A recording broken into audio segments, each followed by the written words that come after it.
안녕하세요. HSK 강사 임유정입니다. 2017년 6월 시험도 끝이 났는데요. 2017년 정말 온 지가 엊그제 같은데 벌써 절반이라는 시간이 흘러버렸죠.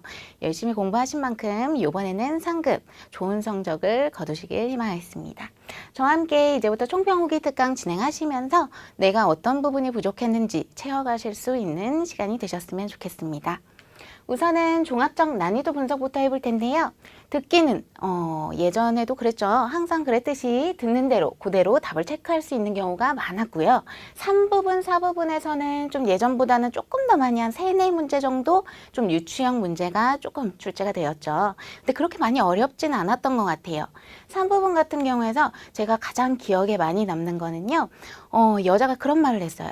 너 운동 참 좋아하는 것 같다. 농구도 잘하는 것 같아. 라는 말을 해주고 그 다음에 남자가 하는 말이 나는 축구하는 것도 좋아해. 라는 그런 지문이 나왔어요. 그러고서는 질문은 남자가 좋아하는 것은 무엇인가? 라는 질문이 나왔습니다. 대답은 뭘까요? 운동이 나와야만 할 것 같은데 ABC 어디를 봐도 운동이란 단어는 나오지 않았죠. 답은体育, 체육이라는 단어가 나왔습니다. 단어만 아시면 쉽게 접근할 수 있는 문제이기는 했는데요. 그래도 지문에서 전체적인 내용을 다 이해하고 있지 않다면은 그 답을 고르기가 어려운 문제가 되겠죠. 그래도 열심히 하셨으니까 충분히 어려움 없이 푸셨을 거라고 생각이 됩니다. 그 다음 독해 1부분은 예전에는요, 확실히 질문에 답하는 형태의 그런 질문이 많이 나왔었어요. 그런데 요번부터라기보다는 저번 달부터 시작됐던 것 같아요. 저번 달부터 질문에 답하는 형태가 엄청 많이 줄었던 것 같아요. 요번에는 10문제 중에서 한 3문제 정도밖에 질문 형태가 나오지가 않았어요. 그래서 그런 경우에는 어떤 식으로 접근을 해야 하는지 저와 함께 조금 이따가 독해 1부분 진행하시면서 그런 것들 잘 캐치해 가시길 바라겠습니다. 그 다음 이 부분은 품사가 겹치는 게 한 2단어 정도밖에 없었던 것 같아요. 그래서 품사의 개념을 이해하시고 품사의 위치를 알고 계시는 분이라면 어려움 없이 잘 푸셨을 거라고 생각이 듭니다. 독해 3부분은요, 조금 어려웠죠. 전체적으로 다 이해를 했다고 하더라도 ABC에서 내가 좀 찾기가 어려운 부분, 그런 부분이 좀 있으셨을 것 같아요.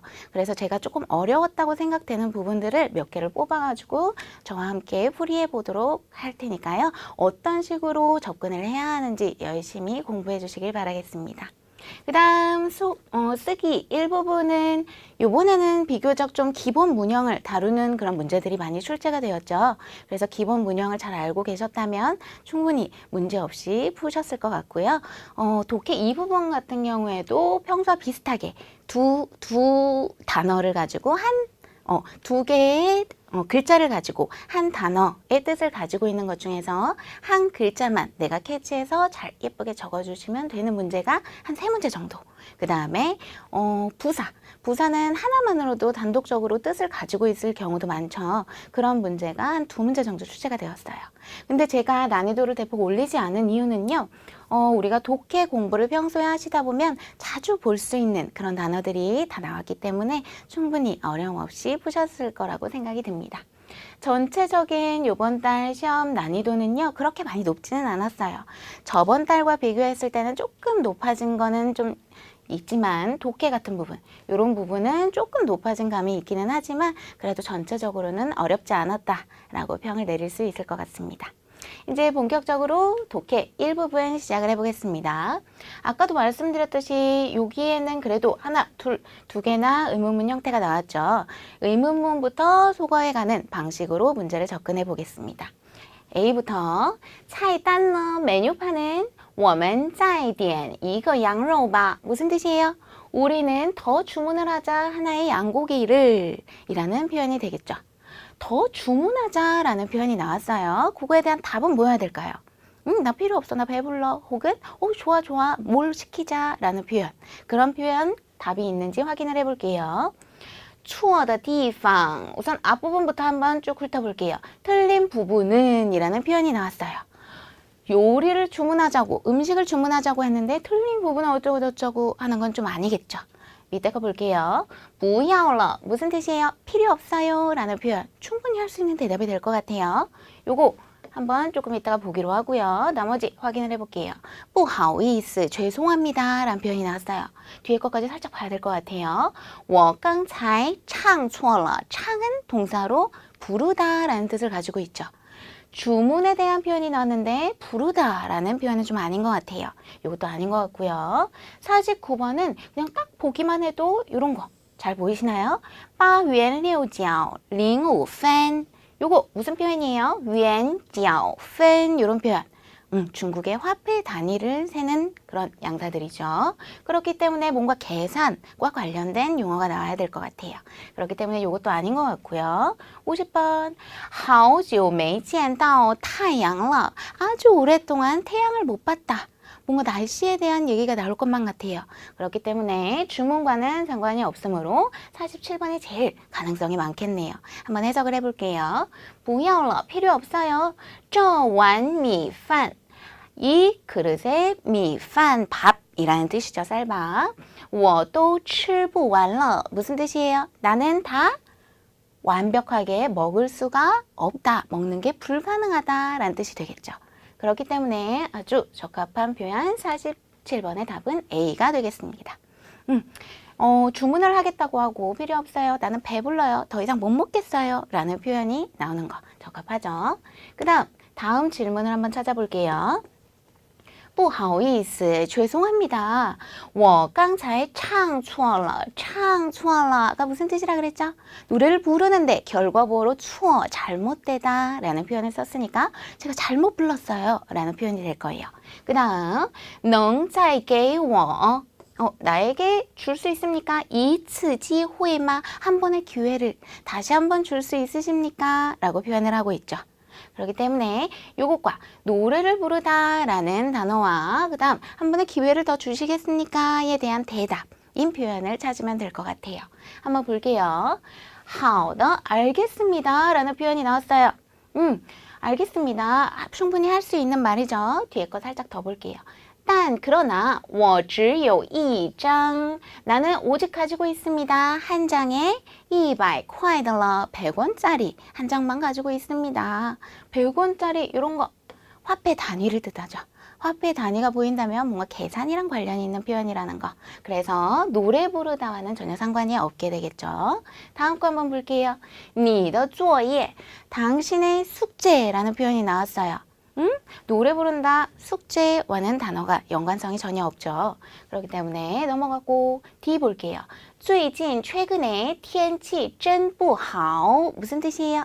최근에 날씨가 정말 안 좋다라는 표현을 하고 있어요. 날씨에 대한 표현이 계속 나온다는 뜻이겠죠. 그렇기 때문에 노래 부른다와는 또 상관이 없겠고요. 마지막 你选的歌. 어이구, 중요한 명사가 나왔어요. 끄어는 노래라는 뜻을 가지고 있죠. 당신이 부른 노래, 당신이 선택한 노래는 有点难, 좀 어렵네요. 적합한 표현이 될 것 같아요. 你再试试吧. 당신 다시 한번 시도해보세요. 다시 한번 해보세요. 라는 표현. 요거에 대한 답이 될 수가 있겠죠. 그렇기 때문에 이런 창, 끄, 요거는 이합동사로 노래를 부르다 라는 표현으로 우리가 기초 단계에서 많이 외워두는 표현이기 때문에 알고 계셨다면 바로 이어가실 수가 있었겠죠. 그렇기 때문에 답은 48번의 2가 되겠습니다. 이제 나머지를 소거를 해야 되는데 나머지 보니까 물음표의 표현은 다 아니죠. 그렇지만 단어의 흐름이 비슷하기 때문에 그런 거 위주로 찾아가시면 답을 충분히 찾을 수 있을 거예요. 한번 시작해 볼게요. B부터 好的, 알겠습니다. 그러나 我只有一张. 나는 오직 한 장밖에 없어요. 무엇이? 100块的了. 100원짜리 한 장밖에 없습니다. 아까도 말씀해드렸지만 뭔가 계산과 관련된 표현이 나왔어요. 뭔가 물건을 사고 그리고 돈을 거슬러주는 그런 표현이 적합하게 되겠죠. 그렇기 때문에 끝에까지 해서 게 드릴게요. 100원짜리 한 장밖에 없어요. 드릴게요. 라는 표현이 나왔고요. 밑에 볼게요. 错的地方, 틀린 곳이라는 표현 전혀 상관이 없죠. 밑으로 내려가서 鸡蛋, 아까 봤던 거네요. 8元6角, 링5fen 돈에 관련된 표현. 여기도 돈에 관련된 표현이 나왔기 때문에 가장 적합할 것 같아요. 해석을 해볼게요. 鸡蛋, 계란은요. 20 전부 다 합해서 18元6角 링5fen, 링은 0이라는 뜻을 가지고 있죠. 요만큼의 가격이래요. 그 다음에 您拿好, 당신은 잘 들고 계세요 라는 표현이 나왔어요. 이것을 계란을 구입을 했겠죠. 그 다음에 돈을 받는데 자기는 100원짜리밖에 없어요. 죄송합니다. 라는 표현을 하는 부분이겠죠. 그렇기 때문에 답은 당연히 49번의 B가 되겠습니다. 이런 화폐 단위 정말 상급에 정말 많이 나오기 때문에 미리 꼭 외워두시면 바로바로 체크를 하실 수가 있겠죠. 다음 문제. 你的作业, 당신의 숙제, 我帮你检查过了. 무슨 뜻이에요? 내가 너를 도와 검사를 했어 라는 표현이 될 거예요. 요런 거는 정말 자주 나오기 때문에 미리 외워두시면 좋을 것 같아요. 检查作业 무슨 뜻이에요? 숙제를 검사하다 라는 뜻. 상구에 정말 세트로 많이 나오기 때문에 미리 한번 꼭 외워두시고요. 숙제를 당신을 도와서 검사를 했어요에 맞는 표현. 错的地方. 이제 드디어 비슷한 게 나온 것 같아요. 틀린 부분은 我都 내가 모두 用铅笔 무슨 뜻이에요? 연필을 사용해서 画出来了 그려놨어, 체크해놨어 라는 표현을 하고 있죠. 틀린 부분을 고쳐놨어, 체크해놨으니까 나중에 고쳐 라는 표현으로 아주 적합한 표현이 되겠습니다. 그래서 답은 46번의 C가 될 거고요. 마지막 하나 남긴 했지만 한번 확인을 해볼게요. 아까도 살짝 봤듯이天气라는 날씨에 대한 표현이 나왔어요. 해석해보자면 最近天气真不好 최근에 날씨가 정말 안 좋다. 그 다음 不是刮风就是下雨 어이구 중요한 부분이 나왔네요. 이런 거, 不是 A 就是 B 해서 꼭 외워두세요. 정말 많이 나와요. 4급에 올라가셔도 정말 종종 보게 되실 거예요. A가 아니면 B다, 혹은 아니면 이라는 말투를 나타내주죠. 바람이 불지 않으면 비가 내린다 라는 표현으로 해석을 해주실 수 있을 것 같아요. 그 다음 날씨에 대한 표현 맞는지 확인해 볼게요. 아주 오랫동안 没见到太阳了 여기까지는 아까 해석을 한번 해봤죠. 아주 오랫동안 태양을 보지를 못했어 라는 표현. 그 다음 뒤에 希望 희망한대요. 뭘 희망한대요? 明天是个晴天 내일은 하나의 맑은 날씨가 되기를 희망한다 라는 표현이 될 것 같아요. 날씨에 대한 표현 晴天도 나왔고 刮风도 나오고 下雨도 나오고 天气도 나오고 전부 다 날씨에 대한 표현이죠. 이런 단어들을 외우실 때 이렇게 분류를 정해서 외워두신다면 독해 일부분 같은 경우에는 정말 빨리 찾아갈 수 있는 요령 중에 하나가 되겠죠. 그래서 독해 일부분 만약 약하신 분이라면 단어 외우실 때 앞으로 항상 분류를 묶어서 날씨에 대한 표현은 날씨끼리 그리고 뭐 학교에서 할 수 있는 표현은 학교끼리 이런 식으로 묶어서 외워두신다면 훨씬 더 많이 도움이 되실 거라 생각합니다. 그 다음 이제 독해 이 부분을 해볼 텐데요. 독해 이 부분은 품사가 정말 중요한 것 같아요. 다양한 품사들이 있는데 품사가 무엇이냐 하면은 단어의 성질을 뜻하는 거죠. 이 품사가 왜 중요하냐면요. 품사마다 위치해야만 하는 그런 자리가 정해져 있어요. 그래서 품사를 제대로 알고 계신다면 이거는 솔직히 괄호 주의만 보고도 바로 답을 캐치해내실 수 있으실 거예요. 우선 어떻게 공부해야 되는지 한번 볼게요. 우선 동사가 나왔어요. 시양, 사성으로 닮다, 비슷하다 라는 뜻을 가진 동사죠. 이런 거 그냥 한국말로 동사다, 닮았다 라고 외우지 마시고요. 동사의 특징이 뭐예요? 뒤에 목적어를 가질 수 있다는 그런 점을 가지고 있죠. 그래서 我像我妈妈 무슨 뜻이에요? 나는 내 엄마를 닮았어 라는 표현이 될 거예요. 짤막하지만 특성을 살릴 수 있게 이렇게 목적어까지 함께 집어넣으셔서 외워두신다면 나중에 역으로 생각을 해내실 수 있을 것 같아요. 나는 엄마를 닮았어. 목적어가 들어가니까 시향은 동사겠구나. 바로 유추를 해낼 수가 있겠죠. 그 다음 B 볼게요. 종, 삼성으로 종류를 나타내는 양사죠. 양사의 위치는 어떻게 돼요? 단순해요. 这 혹은 那 혹은 또 뭐 나올 수 있어요? 숫자. 숫자가 나온 다음에 양사가 나오고 그 뒤에 뭐 나와야 돼요? 명사. 명사가 자주 오죠. 그래서 이 위치만 정확히 기억을 해두신다면은 주의만 보고선 바로 집어넣으실 수 있을 것 같아요. 그 다음 동사 해볼게요. 파 일성으로 읽고 보내다 라는 뜻을 가진 동사죠. 이것도 동사의 성질을 좀 살려서 목적어를 붙여볼 텐데요. 3급에 정말 세트로 많이 나오는 목적어가 하나 있죠. 파, what? 邮件. 무슨 뜻이에요? 邮件, 이메일이라는 뜻이 되겠습니다. 그래서 이메일을 보내다 할 때는 항상 파 쓴다는 거. 그래서 파邮件, 파邮件 해서 많이 읽으시고 항상 세트로 외워두신다면 邮件이라는 단어도 외우게 되고 뒤에 목적어를 가지는 파는 동사겠구나 품사까지 자연스럽게 익히실 수가 있겠죠. 그 다음 D, 이띵이라는 부사. 부사 무슨 뜻이에요? 반드시 라는 뜻을 가지고 있죠. 부사의 위치는 어떻게 될까요? 우리가 기본 문장을 하다 보면 주어 나오고 동사나 형용사가 나오고 그 사이에 들어가는 거 순서대로 뭐 있어요? 이런 게 바로 떠오르셔야 돼요.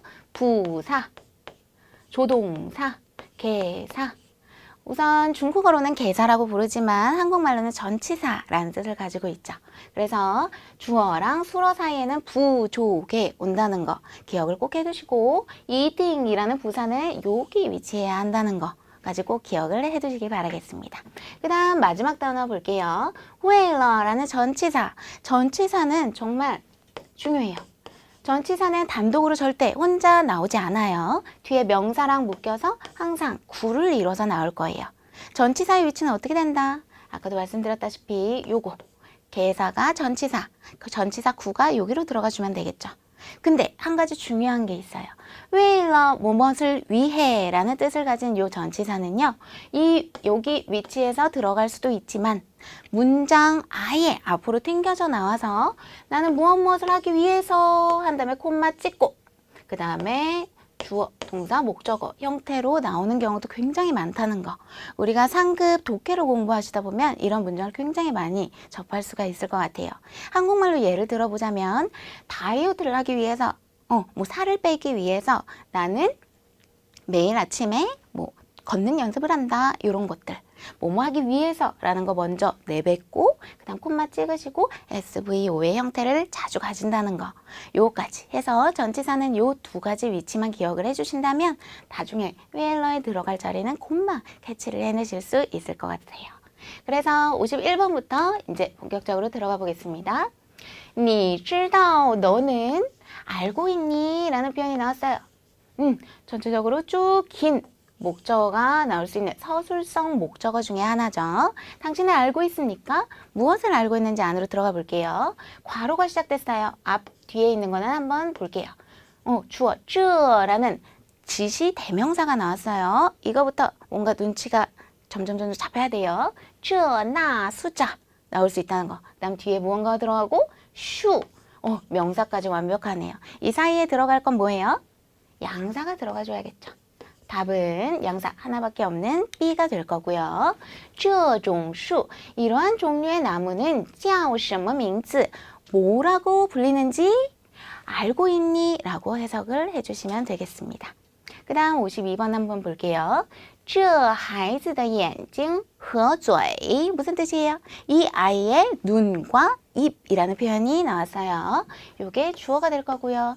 特别 괄호가 나왔으니까 앞에 있는 거 품사 정확히 알아둬야겠죠. 特别는 특별히 라는 부사가 될 거고요. 괄호 뒤에 뭐가 있는지 볼게요. 他爸爸 그의 아버지를 이라는 목적어가 나왔죠. 그러면 목적어를 가질 수 있는 수라는 뭐가 있어요? 당연히 동사가 들어와 줘야겠죠. 근데 동사를 보시면은 두 가지가 있어요. 像, 담다 라는 동사가 나오기도 했고 파, 보내다 라는 동사도 있어요. 여기에는 뭐가 들어가야 될까요? 눈과 입이라는 외모에 대한 표현도 나왔고 뒤에 보니까 아빠라는 표현도 나왔어요. 우리 아까 전에 어떻게 배웠죠? 我像我妈妈 나는 엄마를 닮았다. 여기는 이 아이의 눈과 입은 특별히 누굴 닮았대요? 그의 아빠를 닮았다 라는 시앙이라는 동사가 들어가 주는 게 적합하겠죠.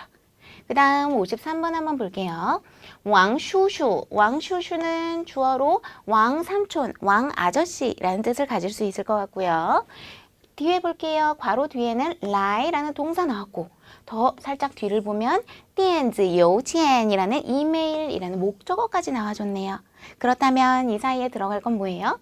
아까 전에도 외웠다시피 상급에 정말 많이 나오죠. 세트로 发邮件 동사 나열은 가능하다는 거 发邮件 이런 거 보시고 바로 캐치를 해내실 수가 있게 되겠죠. 왕叔叔, 왕삼촌이 发来답 체크하시고 发来电子邮件说뭐라고 해석해야 돼요?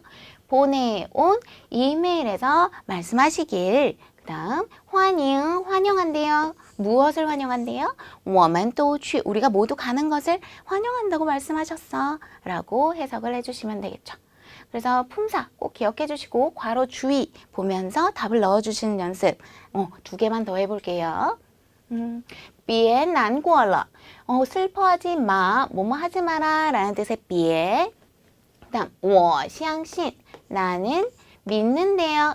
相信도 서술성 목적어, 긴 목적어를 가질 수 있는 동사 중에 하나죠. 이제 시작이 될 거예요.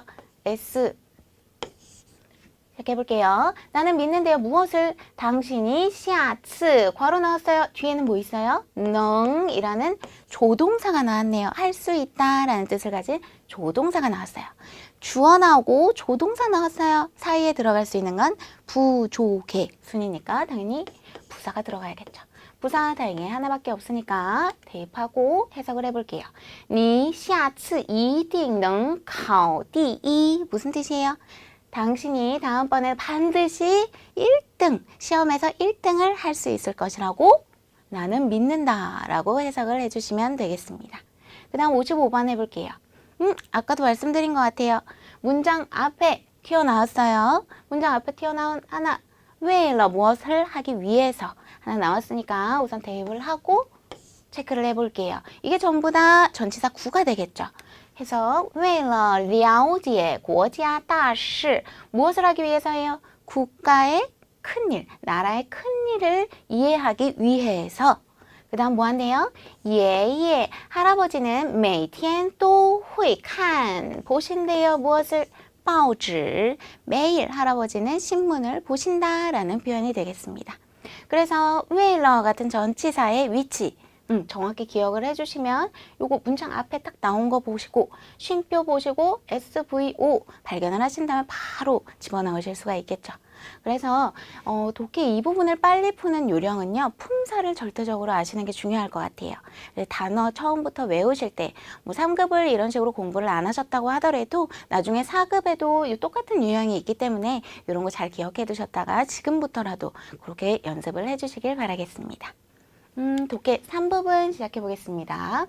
3부분은 긴 문장이 주어지고 질문이 주어지고 A, B, C 중에 알맞은 표현을 찾으면 되는 문제였는데요. 3부분 같은 경우에는 상급에서는요. 지문이 비교적 좀 짧은 편이에요. 짧은 편이라서 질문의 거의 대부분 전체를 읽어야만 답을 캐치해낼 수 있게끔 질문이 나오는 편이긴 한데요. 이걸 그래도 항상 질문 먼저 읽는 연습을 해주시는 게 굉장히 좋습니다. 왜 그러냐면은 상급을 떠나서 우리 앞으로 4급, 5급, 6급까지 시험을 계속 치러야겠죠. 그러다 보면 문장이 점점 길어질 텐데 그런 경우에는 우리가 문장이 점점 길어지면 길어질수록 이제 출제자 자체도 뭔가 힌트를 안에다가 집어넣기 시작해요. 그런 것들을 캐치해내기 위해서는 상급 공부할 때부터 항상 이런 습관을 들이시는 게 좋으실 것 같아요. 한번 질문부터 볼게요. 根据这段话 이런 거 앞으로 나오면 절대 보지 마세요. 무슨 뜻이에요? 근거하다. 이 단락의 말에 근거하여. 굉장히 쓸데없는 말이에요. 그래서 요거 나오면 이제 눈으로 익혀두셨다가 절대 읽지 마시고 뒤에부터 볼게요. 可以知道 알 수 있는 것은 무엇인가? 결국엔 주제를 물어보는 표현이 될 것 같아요. 시작해 볼게요. 有些孩子, 女孩 무슨 뜻이에요? 어떤 여자아이들은 뭐를 위해서? 为了 또 나왔네요. 무엇을 위해서?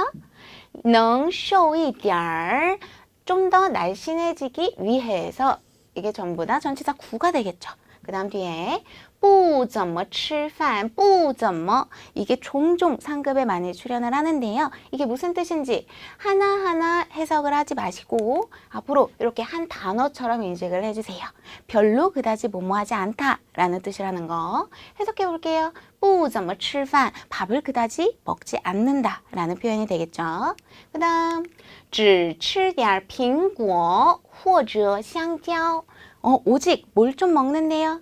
과일들이 나열되고 있어요. 빙고는 사과 혹은 香蕉 바나나만 조금씩 먹는데요.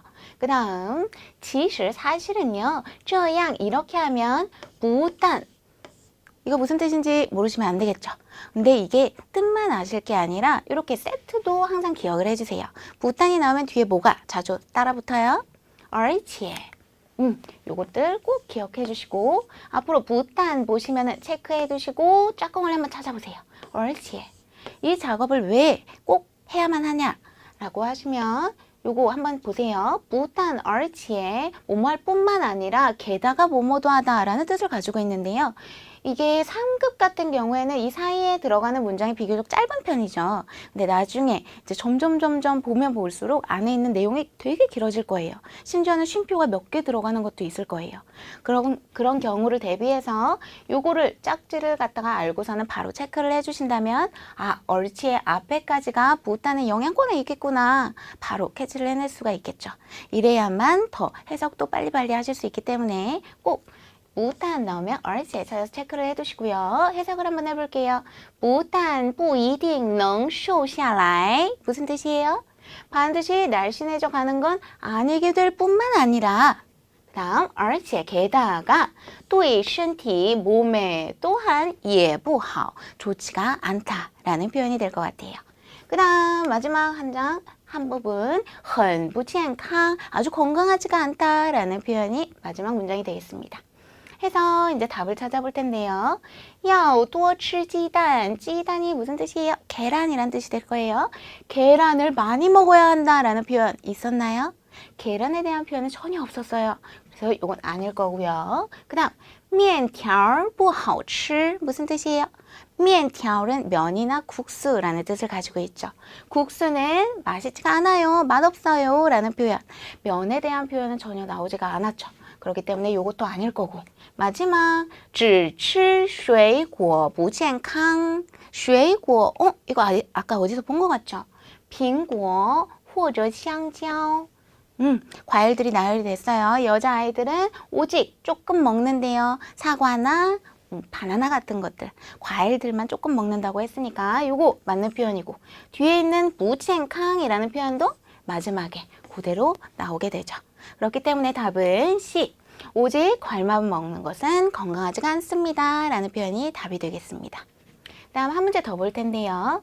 항상 질문부터 关于他的儿子 그의 아들에 관하여 可以知道 알 수 있는 것은 무엇인가? 비록 뭔가 범위를 좁혀주긴 하는 문장이 나오기는 했어요. 그의 아들에 관한 표현을 물어보긴 했는데 앞에서 쭉 보시면 뭔가 얼즈에 대한 내용이 계속 이루어지고 있어요. 결국에는 전체를 다 읽어봐야 된다는 뜻이 될 거예요. 앞에서부터 한번 볼게요. 我自己很喜欢音乐. 나 스스로는 아주 좋아한대요. 음악을. 所以 그래서 在儿子很小的时候 이런 것들 정말 많이 보이죠. 在什么什么的时候 하면 뭐뭐 할 때라는 말투를 만들어줄 거고요. 아들이 아주 어렸을 때 그 다음 就让他学习 랑이 나왔어요. 사역동사. 사역동사 쓰시는 방법 알고 계신가요? 쓰기에도 종종 나오기 때문에 제가 이렇게 정리를 해뒀습니다. 꼭 기억을 해주세요. 랑 뒤에는 명사가 항상 나올 거고요. 뒤에는 동사나 형용사가 나와서 해석은 어떻게 한다? 명사로 하여금 동사, 형용사 하게 하다, 하게 시키다 라는 표현이 될 거예요. 이 문장 한번 볼게요. 랑, 타, 명사 타 나왔어요. 그로 하여금 学习 라는 동사가 나왔죠. 그로 하여금 공부하게 시킨대요. 무엇을? 音乐, 음악을. 잘하셨어요. 그 다음에 他在这样的环境中长大在什么什么중 전치사 구가 될 거예요. 이러한 환경 중에서 장다 잘하다 라는 표현이죠. 对唱歌跳舞也都很感兴趣. 이거 딱 보시면 바로 해석이 되셔야 됩니다. 对什么什么感兴趣. 요거는요 정말 매번 시험 볼 때마다 한 번씩은 꼭 보이는 것 같아요. 그래서 꼭 기억을 해두세요. 对 AA에 간 동사 兴趣 흥미를 느끼다 라는 표현이라는 거 바로 해석되시죠?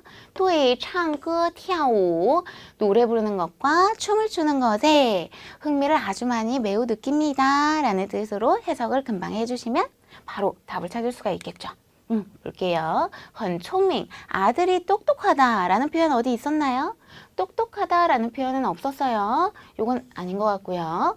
爱好跳舞 跳舞는 아까 여기서 봤었죠. 무슨 뜻이었어요? 노래 부르는 것과 춤추는 것에 아주 흥미를 많이 느낀다 라는 표현. 자주 흥미를 느끼고 많이 좋아하니까 취미가 될 수가 있겠죠. 취미는 춤추는 것이다 라는 표현. 요게 가장 맞을 것 같고요. 마지막 것까지 한번 확인해 볼게요. 是教数学的 무슨 뜻이에요? 가르치다 라는 동사가 나왔어요. 가르친대요. 무엇을? 数学 수학을 가르칩니다 라는 표현. 어디에도 나오지 않았죠. 음악을 좋아하면 좋아했지 수학이란 표현은 나오지 않았어요. 그렇기 때문에 답은 爱好跳舞 춤추는 것이 취미입니다 라는 표현이 답이 되겠습니다.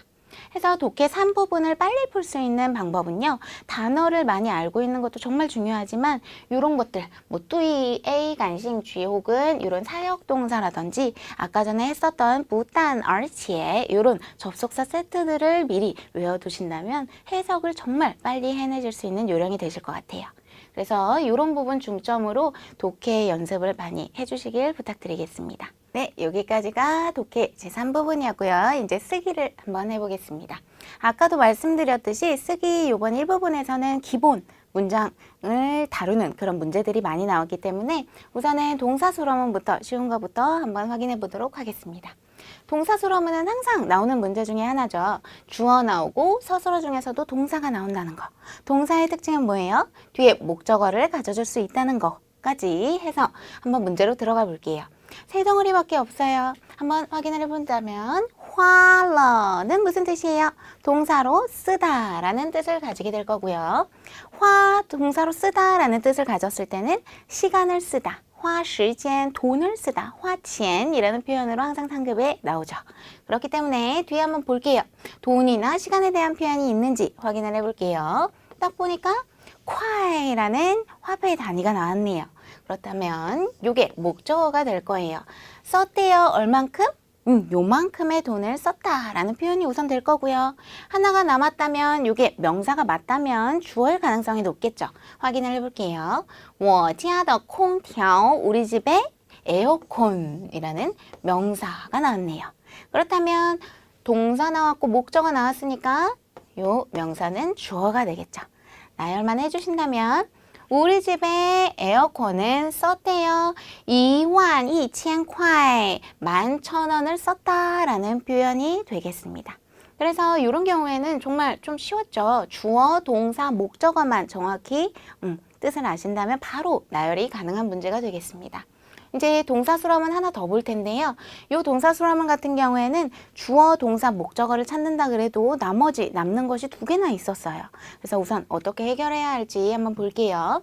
우리가 여기서 중요한 것은요. 아까 전과는 달리 제가 관용어에 대해서 살짝 설명을 하려고 해요. 우리가 명사라는 것을 주어나 목적어에 놔둘 때 명사 하나만 나오는 게 아니라 명사 앞에 뭔가 꾸미는 말이 많은 그런 것도 많이 보셨을 거예요. 예를 들면 우리가 자주 쓰는 것 중에서 양사, 뭐 이거는 할 때 이거 자체도 관용어의 일종이고요. 뭐든지 명사를 꾸며주는 형태를 가진 걸 관용어라고 부르는데요. 만약에 양사 같은 경우는 아니지만 만약에 다른 품사들이 여러 가지가 나온다 하면은 항상 명사 앞에 떠를 써줌으로써 요 앞에 게 지금 꾸미고 있어요 라는 것을 캐치해내실 수가 있게 되실 거예요. 그래서 이 떠의 사용법 같은 것도 잘 기억을 해두세요. 앞에 다양한 품사가 나오고 떠를 쓰면 이 앞에 것들이 전부 다 명사를 꾸며주는 형태가 될 수 있다는 거 꼭 기억해 두시고 한번 시작을 해볼게요. 우선은 동사부터 찾아볼까요? 트어비에는 뭐예요? 부사로 특별히 준비는 준비하다라는 동사고요. 베이즈는 명사로 컵이란 뜻을 가지고 있죠. 떠가 나왔어요. 떠 뒤에는 뭐 들어온다? 명사 나온다. 이 앞에는 뭐 들어온다? 다양한 품사 다 올 수 있다는 거. 잘 기억해 주시고 앞에 무언가가 있고 떠와 함께 묶여서 이 명사를 꾸며주는 형태를 가질 거야 라는 힌트를 주고 있죠. 그 다음 这是 주어 동사가 되겠네요. 이것은 입니다. 한 다음에 为你는 당신을 위해 라는 전치사 구가 될 거고요. 그러면 명사인데 문장 저 앞에 아무것도 없기 때문에 이게 주어가 될 가능성이 가장 많겠죠. 주어, 동사, 这是 그 다음 목적어 한번 찾아볼까요? 목적어도 명사의 성분을 이루어야겠죠.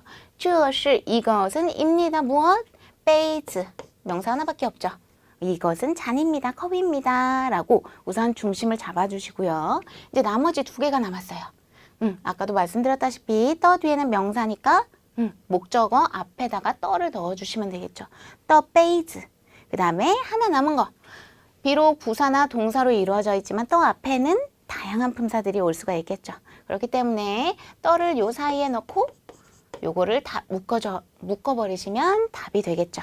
그래서 나열을 해보신다면 这 뼈대는 우선 이럴 거예요. 이것은 베이즈입니다. 근데 어떤 컵이래요? 꾸며주는 말. 为你 당신을 위해 特别 특별히 准备的 준비를 한 잔입니다. 컵입니다. 라는 뜻이 될 거예요. 그래서 항상 이런 것들이 나오면요. 주어, 동사, 목적어부터 찾으시고 이런 떠 같은 것들이 있다면 아, 베이즈를 갖다가 꾸며주려고 하는구나 라는 걸 바로 캐치해내실 수 있어야 돼요. 그래서 이런 관형어 사용하는 방법들도 이번에 모르셨다면 이번에 꼭 필기를 해두시고 다음번 시험에서는 절대 틀리시는 일 없길 바라겠습니다. 이제 서술성 목적어를 가지는 동사를 한번 확인을 해볼 텐데 이게 한 2달 전부터였던 것 같아요. 2달 전부터 항상 서술성 목적어를 가지는 동사의 쓰기 일부분에서 한두 문제 정도는 꼭 출제가 되고 있어요. 그렇기 때문에 우리가 요거를 미리 다 하나하나 외워두기에는 양이 너무 많아요. 그래서 독해 공부하실 때 겸사겸사 쓰기도 함께 공부한다 라고 생각하시고 독해 문장 쭉 해석하실 때마다 한번 품사를 갖다가 적어보시면서 이게 서술성 목적어를 가질 수 있는 동사구나 라는 걸 하나하나 익혀가시는 게 좋을 것 같아요. 우선은 이게 무엇이냐 라고 설명을 한번 드릴 텐데요. 동사긴 동사예요. 우리 동사 뒤에는 목적어 오는 거는 잘 아시고 계시죠? 목적어는 기본적으로 명사의 성질을 많이 가질 텐데 이런 서술성 목적어를 가지는 동사 같은 경우에는 뒤에 긴 문장이 주어질 거예요.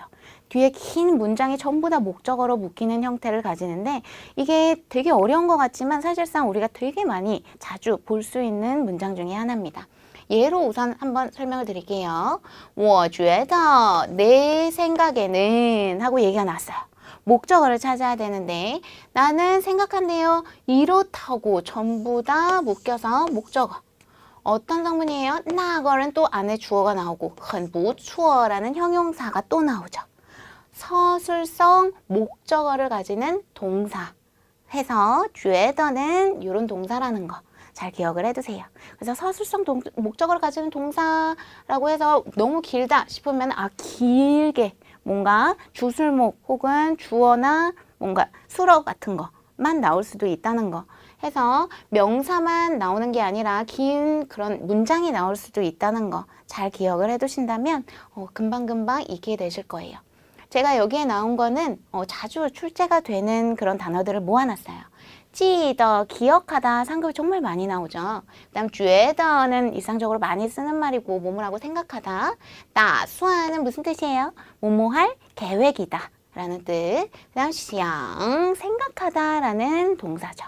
이런 것들은 뒤에 긴 주술목의 형태를 가지는 긴 문장의 목적어를 가질 수 있다는 거 잘 기억해 두시고요. 문제로 한번 들어가 볼게요. 去 가다 라는 동사가 되겠고요. 想, 想 나왔네요. 여기에도 있었는데 생각하다 라는 뜻이죠. 그 다음 뒤에 보니까 힌트를 줬어요. 다행히 묶어놔 줬네요. 哪个季节 라는 명사 성분이 나왔어요. 그렇다면 요게 뒤에 목적어 중에서 S가 될 가능성이 많겠죠. 어느 계절이란 뜻을 가지고 있고요. 黄河, 黄河는 명사.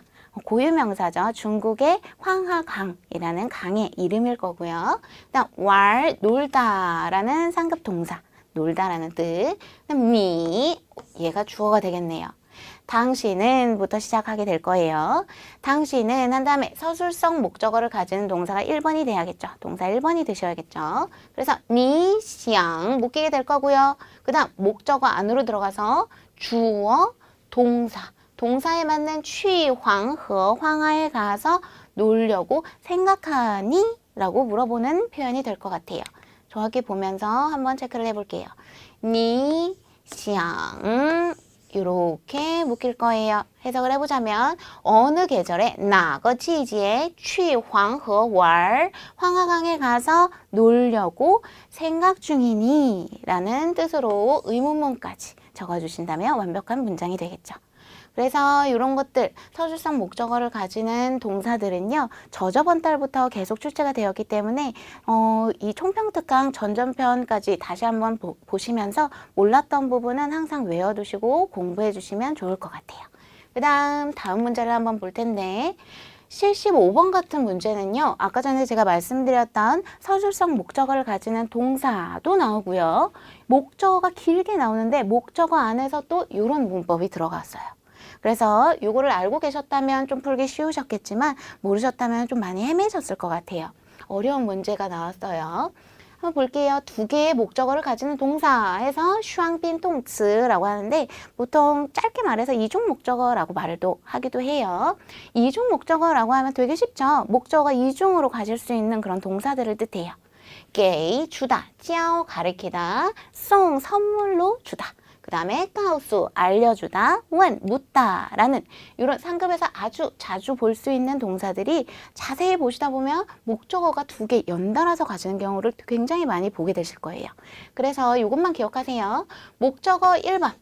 1번 목적어는 간접 목적어로 뭔가 사람이 나올 가능성이 굉장히 많아요. 타, 워, 니 이런 누구에게라고 해석을 해주시면 되면서 사람인 경우가 많이 나오고요. 그 다음에 두 번째 목적어는 뭐뭐를 이라고 해석을 해주시면 되는데 보통은 사물이 많이 나온다는 거. 이것만 기억해 두신다면 정말 쉽게 접근을 하실 수 있을 것 같아요. 예제를 한번 볼게요. 老师 선생님은 教我汉语 나에게 중국어를 가르치신다 라고 해석을 해주시면 되겠죠. 예제를 보니까 뭔가 자주 본 느낌이 많이 들으시죠? 요거를 사용해서 응용해서 한번 문제를 펴볼 텐데요. 볼게요. 리우는 명사로 선물이라는 뜻을 가지고 있죠. 생일은 생일이라는 뜻으로 이것도 명사. 그 다음 사람 제일 앞에 나왔으니까 주어가 될 가능성이 많겠죠. 게다가 힌트가 또 하나 있어요. 따수안이라는 뭐뭐할 계획이다 라는 동사는 아까도 말씀드렸다시피 긴 목적어를 가질 수 있는 동사 중에 하나였죠. 그렇다면 더더욱이나 워가 주어가 될 가능성이 많겠고요. 그 다음 송이라는 동사 나왔어요. 익숙하네요. 두 개의 목적어를 가질 수 있는 동사 중에 송이 하나가 있었죠. 그렇다면 여기서부터 한번 볼게요. 我打算은 가장 먼저 앞으로 보내주시고 이제 목적어가 시작이 될 거예요. 목적어 안에서 송 들어오고 다행히 뭐뭐에게 사람은 하나 묶였어요. 그녀에게 무엇을 이라는 사물이 나와줘야 되는데 다행히 하나는 양사가 나왔으니까 양사 뒤에는 뭐 필요하다? 명사가 필요하겠죠. 얘랑 이그 무엇인가가 이렇게 묶일 텐데 두 개가 남았어요. 이거 그냥 딱 봐도 바로 답이 나올 것 같은데요. 생일 선물 해서 얘가 1번, 얘가 2번이 돼야겠죠. 하나의 생일 선물을 요 자리에 요게 들어가게 되겠습니다. 해서 쭉 나열을 해볼게요. 我打算 나는 뭐 할 계획이래요? 쭉 묶일 거예요. 이게 전부 다 목적어. 送他 그녀에게 一个生日礼物 하나의 생일 선물로 줄 계획이다 라고 해석을 해주시면 되는 문장이 되겠죠. 마침표까지 꼭 찍어주시고 이거는 제가 이제 쓰기 일부분 요번 시험에서는요 가장 어렵다고 생각하는 부분이에요. 그래서 이거는 아까 전에 이런 다수한 이런 서술성 목적어를 가질 수 있는 동사라는 걸 모른다면 그리고 이런 두 개의 목적어를 가지는 동사가 송 이런 이런 그런 개념을 모르시고 계시다면 이거는 정말 나열하기가 너무 힘들었을 것 같아요. 그래서 이런 거, 이중 목적어의 형태, 뭐뭐에게 무엇을 동사하다 라고 해서 이런 것도 열심히 꼭 외워두시길 바라겠습니다. 그 다음 이제 피동문이 하나가 나왔죠. 뭐 받자문도 그렇고 빼자문도 그렇고 피동문도 그렇고 이 문장 나열하는 방법만 알면 정말 쉽게 푸실 수가 있을 것 같아요.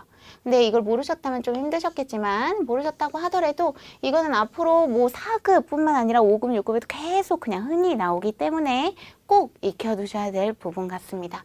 해볼게요. A가 B 해서 B에게 동사를 당하다라는 피동문 형태겠죠. 예제로 한번 볼게요. 苹果 사과가 被他 그에게 吃了 먹힘을 당했다라는 뜻이 될 거예요. 이게요, 이런 문장 그리고 이런 해석을 알고 있다고 하더라도 제가 보통 오프라인에서 4급을 가르치다가도 가끔씩 이 A와 B의 자리를 혼동하는 경우가 되게 많이 생겨요. 그래서 저는 추천드리는 게 이런 간단한 문장, 만약 핑구어가 어렵다라고 하면 다른 걸로 바꾸세요. 좋아하는 음식으로 바꾸셔서 간단하게 만들어서 이렇게 외워두신다면, 한 문장을 외워둔다면 나중에 빼이자문이 나왔을 때 그 문장 떠올리시면서 아, A에는 당한 게 나와야 되겠구나, 바로 기억을 해내실 수 있을 것 같아요. 그래서 이런 거 하나 아예 외워버리시고 문제로 들어가 볼게요. 빼가 정확히 보이죠? 빼 동그라미 쳐두시고 동사 하나밖에 없으니까 동사를 찾아볼게요.牛는 명사로 소라는 뜻을 가지고 있고 那些草 그러한 풀이라는 명사죠. 그 다음 빼이 나오고 吃 동사 여기 있네요. 먹힘을 당했다라는 표현이 될 거예요. 빼이 나왔고요. 吃了 이 부분 나왔고요. 그럼 하나, 둘, A와 B만 결정을 해주시면 될 것 같은데 잘 기억해 보세요. 빙구어 사과가 그에게니까 A는 뭐가 돼야 돼요? 당한 것이 나와야겠죠. 당한 거 뭐예요? 소가 먹힘을 당했을까요? 아니면 풀이 먹힘을 당했을까요? 당연히 소가 먹었겠죠. 그래서 얘가 A가 될 거고 얘가 B가 돼서 나열을 해주시면 那些草被牛吃了그 풀들은 소에게 먹힘을 당했다. 먹혀버렸다. 라고 해석을 해주시면 되겠습니다. 그래서 빼이자문 앞으로 정말 계속 많이 나올 거기 때문에 이런 예제 같은 거 간단하게 꼭 외워두시고 다음에 나오면 절대 틀리지 않기를 바라겠습니다. 이제 쓰기 이 부분 마지막으로 해볼 텐데요. 빈칸에 알맞은 단어를 직접 이쁘게 적어주시면 되는 문제였죠. 앞에서부터 볼게요. 인티엔이 한 단어긴 하지만 만약에 모른다 해도 괜찮아요. 뒤에 거까지 한번 해석해보면 아, 무슨 뜻이지 하고 떠오르실 거예요.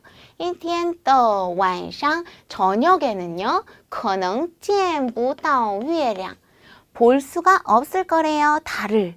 아마도 달을 볼 수가 없을 것이다. 우선은 인 자체로만 봤었을 때 흐리다 라는 뜻을 가지고 있는 형용사죠. 거기다가 무언가가 붙었어요. 무엇에, 흐린 무엇의 저녁에는 아마도 달을 볼 수 없을 것이다. 무슨 단어 떠오르는 거 없으신가요? 인티엔, 흐린 날씨 라는 뜻을 가진 하늘천자 적어주시면 되는 문제가 되겠죠.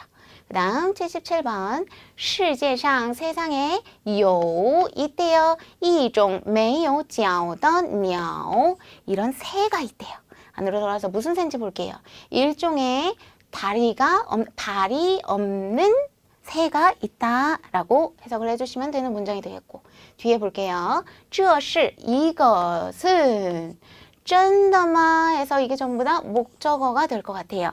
真的, 떠를 붙여줬다는 건 이 앞에 명사 성분이 아니기 때문에 떠를 붙여줌으로써 명사화 시켰다는 걸 알 수가 있겠죠. 그렇다면 명사가 아닌 것 중에서 真的吗 뭐 딱 떠오르는 거 없으신가요? 정말이니? 세상에 발이 없는 새들이 있다는데 이게 정말이니? 짠! 자주 볼 수 있는 요거트. 잘 기억해 주시는데 이게요. 제가 오프라인에서 막 이렇게 사람들 쓰는 거 보면요. 요 안에 선이 몇 개 있는 걸로 기억하고 계세요? 정확히 하나, 둘, 세 개 있다는 거. 요것도 명확하게 써주셔야 감점 포인트를 잃지를 않겠죠. 그래서 가운데까지 정확히 세 줄 딱딱딱 넣어주시면 되는 문제였습니다.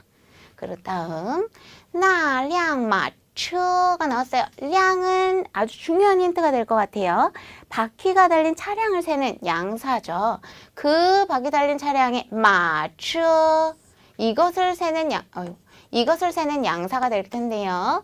뭔가 차에 관련된 표현일 것 같아요. 마는 말이고 츠 하면 바로 떠오르셔야 되는데 기억이 안 난다면 뒤에 것까지 볼게요. 多么漂亮啊 얼마나 예쁘니.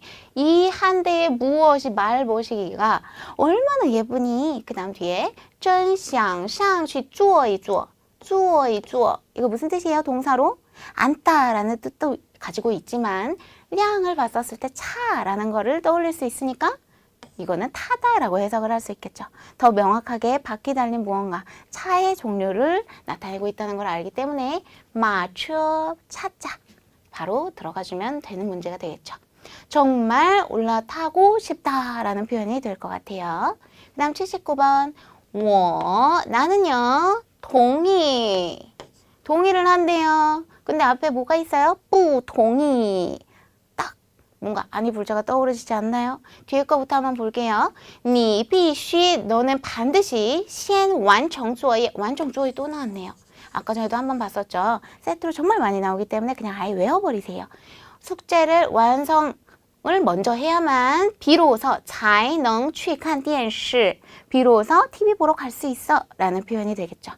그러면 무슨 조건이 나왔어요? 숙제를 완성해야만 너는 TV를 볼 수 있어 하니까 동의를 하지 않는다. 아니 불자 뿌 넣어주시면 되겠죠. 그 다음 80번 샤오리는 사람 이름이에요. 샤오리야. 你在 너는 다시 왕이라는 전치사가 나왔어요. 전치사는 구를 이뤄야겠죠.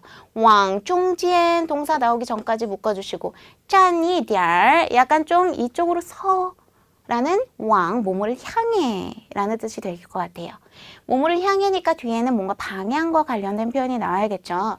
중지에는 한 단어로 뭐 떠오르시나요? 중간이라는 뜻. 가운데 중자, 중지에 중간 쪽을 더 향해서 좀 서 있어 라는 뜻이 될 것 같아요. 그래서 이 중자만 적어주시면 되는 문제였습니다. 이번에 제 쓰기 이 부분 보시면은 비교적 좀 간단한 단어들이 많이 나왔죠. 이 부분은 뭐 독해를 하면서 굳이 막 열심히 외우지 않아도 독해하시면서 정말 많이 볼 수 있는 그런 단어들이기 때문에 어렵지 않게 푸셨을 것 같아요. 해석도 많이 어려운 부분이 없었기 때문에 잘 푸셨을 거라고 믿습니다. 네, 여기까지가 쓰기 제 2부분 끝이 났고요. 제가 하나 말씀드리고 싶은 게 있는데요. 저희 차이용 칼리지 시현정사당에서는 저까지 포함해서 세 분의 선생님이 시험에 응시하고 준비를 해서 분석을 한다는 점 말씀드리고 싶었고요. 또 한 가지는 저희 강남 차이용 칼리지는 대교 소속인데요. 대교에서는 기업에서는 최초로 중국 한방과 협력을 해서 시험 시행권을 따오게 되었어요. 이게 무슨 뜻이냐면요. 우리 가뜩이나 시험 보러 가시면 많이 긴장되시죠. 근데 낯선 장소에서 낯선 사람들과 함께 보시다 보면은 더 많이 긴장돼서 본 실력을 발휘할 기회가 좀 줄어들 것 같아요. 근데 차이용 칼리지에서 공부를 하시고 시험에 등록하시고 응하신다면 뭔가 내가 공부를 하던 그 교실에서 함께 공부하던 친구들과 함께 시험을 볼 수 있다는 점 강점이 될 수가 있겠죠. 이걸 말씀드리고 싶었고 요거 외에도 전국 30여 개의 고사장이 운영되고 있으니까요. 참고해 주시길 부탁드리겠습니다. 이렇게 총평 후기 특강 이제 끝이 났는데요. 요번에 좀 시험이 좀 어렵다면 좀 어려웠던 것 같아요. 그래서 저랑 함께 하셨던 부분 중에서 내가 몰랐던 부분이 있거나 아니면 이런 부분은 내가 주의하지 못했는데 이런 부분이 있으시면 그런 부분을 좀 메꿔갈 수 있는 시간이 되셨기를 바라겠습니다. 그래서 그런 부분 잘 캐치를 해내셔서 잘 보신 분들은 4급 도전하는데 기초가 되기를, 그리고 못 보신 분들은 상급 고득점 향해서 가실 수 있는 그런 힌트가 되었기를 바랍니다. 저는 다음 달에 또 뵙겠습니다. 모두 수고 많으셨습니다.